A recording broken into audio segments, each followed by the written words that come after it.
taala noo ngi nuyu mbokk yi ñu seetaan yëpp di leen siyaare te di leen jox seen wàccuwaay ñun xam naa ne ñoo ngi wax ci turu fondation daara Serigne Habibou muy kuréel goo xam ne xëy na ba mu juddoo yàggul te itam ñi mu gën a itteel mooy ñi gën a feet ak ndaw génération yu mujj ci daara ji seen taxawaay ak seen yëngu nag mooy taxaw daara ji ak lépp lu daara ji soxla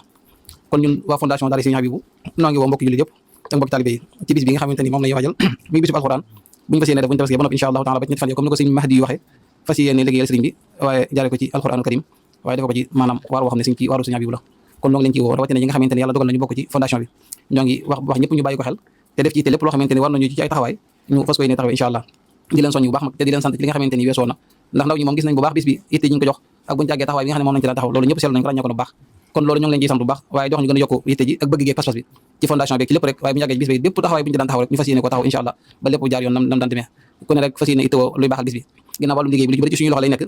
loolu ñoo ngi leen koy bàyyi xel bu baax di leen ci soññ bu baax a baax incha allahu taala bu ñu jàggee yàlla nañ jàgg jàmm te tal ko te weesu ko waaye ni ñu ko daan defee kenn ku ne fu ñu la teg bu ñu la tegoon ci buntu rek ne la taxawal fii di xool dugg bee génn bi jàppal ne dugg bee génn bi boo koy xool rek mooy bis bi bu waxee lépp baax ñu nekk ci café gi di ko ittewoo ñu jàppal loolu jàppal ne bis bi yëpp mooy café gu ne xam fi bu amee rek lépp baax na ñu nekk ci waañ noonu ñu nekk ci ndox mi noonu noonu ñu ko daan doxee loolu lañ ciy soñ noonu lañ ci soññee bu ñu jàggee ba defar organisation bi kenn ku ne fu ñu la taxawloo fu ñu la teg rek nga def ci itte taxaw fa beneen bi ñoo ngi soññee ci wàllum digisement yi ñi ngi ci xëy na ñi ngi ciy góorgóorlu baax waaye ñi ngi ñaan ñëpp jëm ko am balaa boobu incha allah bu ko defee dina taaral bis bi te dina ko jëmal bu ko defee ñu ñëw ko ay ñëw yu rafet yu murite yu jot loolu itam dina ci am solo loolu incha allahu taala def naa loolu moo doon woote bi mooy di woo mbooloo mépp rek ci turu fondation daara Serigne Habibou fondation bi kuréel la ko xam ne daanaka ay ndaw la gën a lëkkale ñu jaaroon ci daara ji teewul nag ñi ngi koy yaatal lu ubbeeku la loo xamante ni képp ku bëgg lu baax rek mën na cee bokk incha allahu taala ñu liggéeyal Serigne Touba ci alxuraan waaye liggéeyal ko ci daara Serigne Habibou wasalaamaaleykum wa rahmatullahi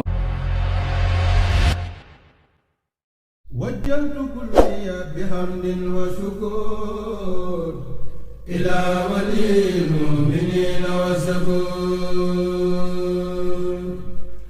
wajjaltu kulliya bihamdin wa shukur ila walil